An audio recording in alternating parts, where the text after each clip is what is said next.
Some people think that when the New Testament writers wrote, they had no idea what they were doing. They didn't know they were writing authoritative books for the church. Paul was just writing letters with his friendly advice.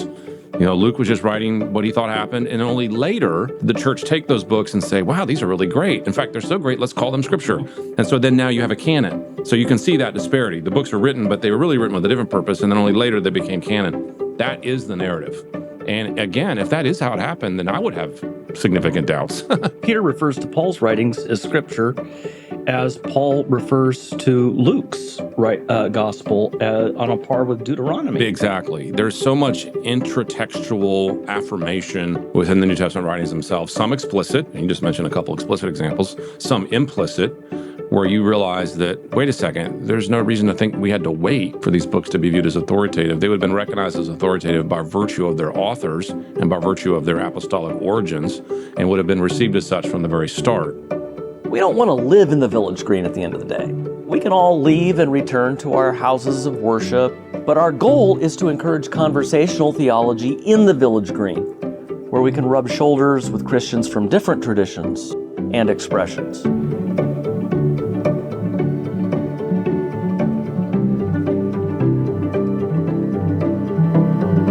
Well, I get to talk to my good friend, Dr. Michael Kruger, today. Mike, thanks for coming on the program. Absolutely. So excited. Mike Kruger is the professor of New Testament at Reformed Theological Seminary in Charlotte, North Carolina, and has written a lot of books ranging from helpful books for college, preparing your kids for college, all the way to the most academic books on New Testament canon and criticism. A lot of people, I think, assume that biblical studies and systematic theology are antagonistic. If you're into the Bible, then why would you want theological categories? Just read the Bible and it will all sort itself out. I know that that's exactly what you believe. So, yeah, I think we've all heard that sort of argument from time to time, and I think it's driven by so many things. Some people have this idea that when they read the Bible, they have to do sort of this fresh, first glance, independent, just me and God under a tree somewhere reading of the Bible, and so you can't let anything influence you, what your parents taught you, what the church has said, what theologians say. You just need to read it fresh and understand it. And the reason that has traction for people, even though obviously we would disagree with that, is that there's a little bit of truth to it in the sense that we obviously want to make sure that when we read the Bible, we're not just imposing our own ideas on it, right? That we make it say what we really want it to say. Of course, that's something we want to avoid. But of course, it misses the richness of God's involvement with his people for generations and helping them understand his word and the sort of time that's been spent by so many theologians and pastors and readers that have gone before us. And so there's a lack of real intellectual humility there to say, I'm just going to sit down with my college level education and just quick glance this and figure out all the problems. I mean, we need to humbly put ourselves under the place of God's people's reading of this text for a long time. So all that to say that, yeah, you want to read the Bible and take it at face value, but at the same time, you can't divorce it from the historical reading of the Bible. So that's just another way of saying that biblical studies and systematic theology have to go together in our harmonious way. And we need each other. We do. And you and I can speak to it because we both are on the other side of it, right? Yeah, right. I mean, we use New Testament studies, and you're a theologian. I think of the image of B.B. Warfield and Gerhardus Voss, theologian and biblical scholar, walking arm in arm on the Sabbath through the Princeton yard together. Would have a different impression today, probably. But that's There's a little parable of systematic versus biblical theology being harmonious. It's the way it should be. You've also done quite a bit of work on the canon, which comes out of even your doctoral studies that set you on that trajectory. So anybody has a question about Bart Ehrman and the critics of Christian claims, Michael Kruger is a good person to read. The Canon Revisited in particular. Can you give people some examples of how the popular criticisms of the Bible people hear and see on the internet today are easily answered from a scholarly perspective? Yeah, one of the things I've learned over the years is that the issue of kind of where the Bible came from, how it was put together, who made these decisions tends to be just such an ongoing hot topic that doesn't really ever go away. No matter what generation you're in, it's always something that comes up. There's things that stir the pot. Of course, we can think about the Da Vinci Code book that came out in the early 2000s, right? That stirs the pot. There's always things that remind people of why the issue matters. But this issue of where the Bible came from is so important. And the reason that it comes up is that lots of Christians have a very thin view of how it happened. And they tend to have what you might even argue is sort of an idealistic, almost quasi-Mormon view that God lowered the Bible from heaven on golden tablets, all nice and tidy and finished. And they don't realize that there was a process behind how it got put together. And as soon as you have a view that's that one-dimensional, it's easy to pick apart. Mm-hmm. So all you have to do is— to the extent that it's human, it's not divine. Correct. So all someone has to do is point out that, well, wait a second, it wasn't until the 4th century that there was full unanimity on the canon. And then the Christians are like, what? And then someone else points out, wait a second, people disagreed over what books belong in the canon. And then they're thinking, really? And then you just go through the list. And so one of the things I've tried to do in my career is to help sort of alleviate some of these misconceptions that are out there. And there's so many.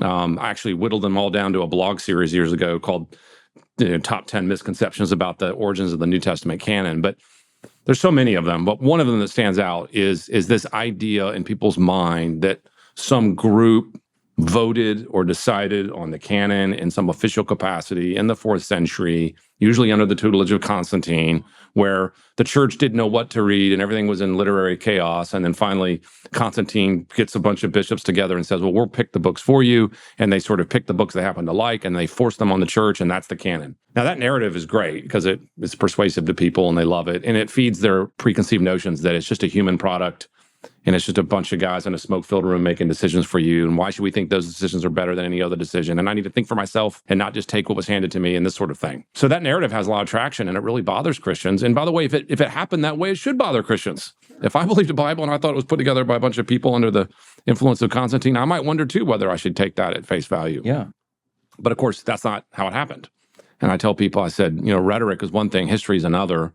And when you look at the historical facts, you see that actually there was a canon, what we would call a core canon, present much earlier than that. Even by the middle of the 2nd century, we have about 22 out of 27 of the books well established and well received by the church. So the idea that you need a vote or you need a council or you need a decision is just simply out of sorts with the way the books emerge. They emerge naturally, organically, as God's people recognized God's voice in these books. And they were authorized for public reading in the church, right? So people had been hearing these books read, authorized for reading. So everyone kind of knew, all right, we're not sure about Revelation or Hebrews maybe, or James or 2 Peter, but all of the rest of it, they recognized as, including the Old Testament, recognized as authorized for being preached and read on Sunday. Yeah, one of the ways I like to say to my students is that God's books, in one sense, authenticate themselves. And what I mean by this is that inasmuch as they're read, they're preached, they're taught, they kind of prove themselves, so to speak, to the audience. And that's exactly what we see happening in early Christianity. Christians coalesced around these books at a very early stage, recognizing not only their source, having come from apostles authorized to speak for Christ, but also the voice in them as being the voice of Christ. And so they begin to be used and cited and preached from. And that type of repetition really solidified their canonical status. And so I tell my students, look, the canon wasn't voted on. It was recognized and seen for what it already was. So these people in the churches that read these books and used these books didn't make them canon. They simply recognized what was already true of them, is that these were books that came from God's authorized spokespeople, namely the apostles, and therefore bore Christ's voice. That's an important point for people to hear today, isn't it? Because it's not only Roman Catholics and Eastern Orthodox, but sometimes Protestants also who give the impression that the church canonized. Oh my gosh, yes. These texts. Yes. And if you read the church fathers you're talking about, they actually talk about it as if they received. That's right. Recognized, acknowledged what was already true. That's a really key thing I try to point out to people, because imagine you have the narrative that these books were chosen and made canon by the church. Well, now you have books that are written for one purpose, but then they're taken and used for a different purpose than what they were intended for. And then, for that matter, you have authority infused into the books and granted to the books authority which they did not already possess. Now, of course, once you say that they were given authority which they didn't already possess before they were looked at by the church, who's given them that authority? Where does that authority come from? Well, answer, the church. So once you make the church create or determine, or in one sense, infuse authority into books, then you've made the church higher than the books themselves, which is... And its power arbitrary. Exactly, because it depends on the people who declared that these books were scripture. And that's what a lot of people think. Right? They totally think that way. And you understand why. If that is how it happened, then you can understand why they would think that, well, it just happens to be a religion decided by a bunch of men in a smoke-filled room, as you said. Yeah, and there's one little tidbit of evidence that I point out that I think undercuts that entire narrative that's really important, and that is to recognize, and I've made a case for this in a number of my books, that when the New Testament authors wrote, that they were aware of their own authority when they wrote. In other words, they did know they were writing authoritative books for the church. The reason that's so important is because some people think that when the New Testament writers wrote, they had no idea what they were doing. They didn't know they were writing authoritative books for the church. Paul was just writing letters with his friendly advice. Luke was just writing what he thought happened. And only later did the church take those books and say, wow, these are really great. In fact, they're so great, let's call them scripture. And so then now you have a canon. So you can see that disparity. The books were written, but they were really written with a different purpose. And then only later they became canon. That is the narrative. And again, if that is how it happened, then I would have significant doubts. Peter refers to Paul's writings as scripture, as Paul refers to Luke's gospel on a par with Deuteronomy. Exactly. There's so much intratextual affirmation within the New Testament writings themselves, some explicit, and you just mentioned a couple explicit examples, some implicit, where you realize that, wait a second, there's no reason to think we had to wait for these books to be viewed as authoritative. They would have been recognized as authoritative by virtue of their authors and by virtue of their apostolic origins, and would have been received as such from the very start. If so, then that means you could say, in a sense, that you have a canon as soon as the books were written. You have a canon as soon as the ink was dry on the page, because of their authors and their unique status, not because of a later church council.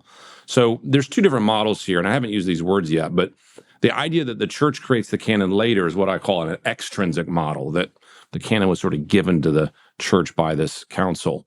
And the thing that you and I are describing, which is the essence of Sola Scriptura, is what you would call an intrinsic model, which is the idea that the canon is birthed out of the apostolic office, grows organically, and is received by consensus in the church, not by some vote. Do you find it significant, Mike, that if the church was united sufficiently to call it a Christian movement even, it couldn't have been a polity because you didn't have bishops yet. Mm-hmm. They were Presbyterians. I've actually made a case to some extent in one of my other books that seems to be the earliest polity, but that's another conversation. It does seem to be. It's not a hierarchical polity. Sometimes you even hear people sort of in the Bart Ehrman sphere sound like there was a pope. And of course, you don't have bishops, or you can't have a pope. Anyway, the people really rallied around this text, and you have church fathers like Basil saying, if you ask me what our tradition is, well, the traditions differ from church to church, but our canon is this. And even heretics recognized when they wanted to twist the teaching of Christianity, they would say, it's not like it says in John. It's like this that Prophet Fred received from Jesus last week, that the very fact that even the first commentary on the Gospel of John was written by a Gnostic heretic, they respected the canon that they nevertheless criticized, right? Oh, yeah. Yeah, so I think the point you're making is that if you go with the narrative we've been talking about, which is that the canon was sort of imposed on the church and decided for the church and created by some council, you have to have some infrastructure in which to make that happen, some sort of authoritative agency by which you could do that. And like you said, most people assume that that what they see now and say the Roman Catholic Church was present then, and that just like now the church makes decisions, they could have made it then. But that was so not the case. Everyone knows this historically. The early church was very decentralized. They are very spread out geographically. There was no unified polity structure by which they could make these decisions. But here's what you find in the midst of all that sort of disassociation is a remarkable amount of unity around this core collection of books. Wherever you look in the empire, it seems to be that the Gospels that were being valued and read as Scripture were Matthew, Mark, Luke, and John. Whenever you look around the empire, what letters were people thinking were really important? Paul's. When you look around the empire, you hear voices like Peter's and John's and these other smaller letters. And how do you create that if you don't have an infrastructure? And I think this is actually one of the evidences for the canon's authority, is it seems to have won the day itself. It seems to have like convinced people itself that these books are from God, so much that the people of God in all these different regions responded reliably to it, even without someone to tell them that these books were from God. And I just think that's tremendous evidence for not only just the authority of Scripture in the abstract, but also particularly good evidence for our view of sola scriptura as Protestants, which is that the church seemed to recognize their Lord's voice in these books without the help of an official church declaration. And I think that's key. Well, thank you for your insights on this, Mike, and thank you for your writing. It's been so helpful over so many years for many people, and we'll make sure that we have a list of especially the books relevant to our conversation today. Canon Revisited, particularly, people should get a copy of that, and look forward to reading your future works on the same subject. Thanks, Mike. Good to be with you.